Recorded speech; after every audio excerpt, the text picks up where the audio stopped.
आमिर राना साहब, इस टाइम पर सबसे ज्यादा जो इम्पोर्टेंट बात है वो ये है कि इंतखाबात अभी हो रहे हैं, नॉमिनेशन पेपर्स के पहले मरहले के ऊपर ही यहाँ ये सवालात उठने लग गए कि जी किसको नॉमिनेशन पेपर्स देने दिए जा रहे हैं, किसको मुश्किल का सामना करना पड़ रहा है, कौन गिरफ्तार हो रहा है, कौन गिरफ्तार नहीं हो रहा। तो ऐसी सिचुएशन में लीडिंग अप टू 8 फरवरी 2024 ये कंट्रोवर्सीज तो बढ़ती चली जाएंगी। इसको कर्टेल करना इलेक्शन कमीशन ऑफ पाकिस्तान के बस में रहेगा या नहीं? देखें, ख्वाजा आसिफ ने जिस तरह उस्मान डार साहब की वालदा के हवाले से उनको खत लिखा जी, और बताया मैं आपकी तरफ वापस आती हूँ, मैं राना साहब से बात कर रही थी। अतहर मिनल्ला साहब, आप इस बात को देख लें, बहुत सारी फेक वीडियोस भी आई, बहुत सारी ठीक भी होंगी, तो यही इसीलिए अदालतें बैठी है ना। लाहौर हाई कोर्ट ने कोई कमी तो नहीं छोड़ी।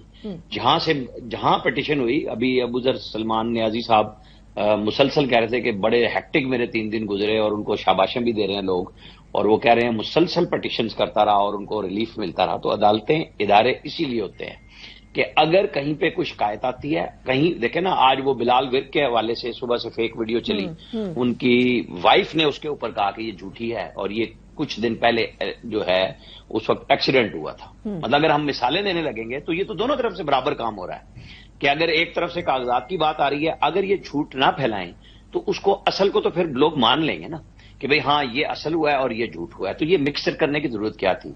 दूसरे अहमद अवैस साहब ने जैसे कहा 93 में, लेकिन 93 में ही नवाज शरीफ को सुप्रीम कोर्ट ने बहाल भी कर दिया था, लिहाजा वो बात तो बनती नहीं है ना। इस तरीके से अगर हम शुरू कर दें बातें, राइट टू वो जो कह रहे हैं ना पार्टी का, बिल्कुल ठीक बात है।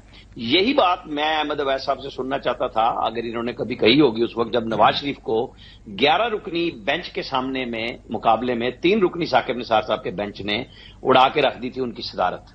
तो ये राइट तो सारों के ही होते हैं, और अब अगर इलेक्शन कमीशन ने किया है, जाहिर है कि इनका हक है, ये पेशावर हाई कोर्ट जाएं, लाहौर जाएं, सुप्रीम कोर्ट में जाएं।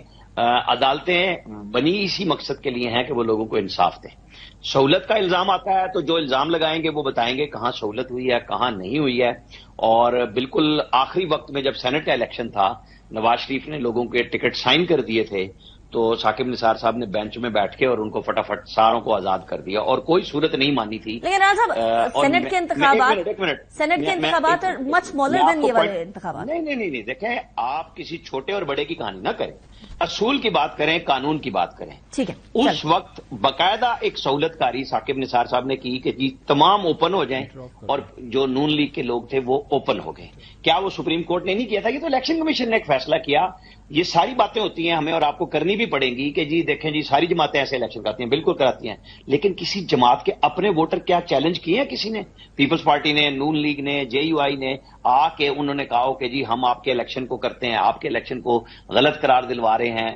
ये सिर्फ पीटीआई के अंदर ही हो रहा है। हर जमात के पास अकबर एस बाबर साहब नहीं होते ना राना साहब, बाकी जमातों के पास अकबर एस बाबर साहब हो या ना हो, I will come back to you, आएगा जब कोई सवाल उठाए। Fair enough, I will come back to you.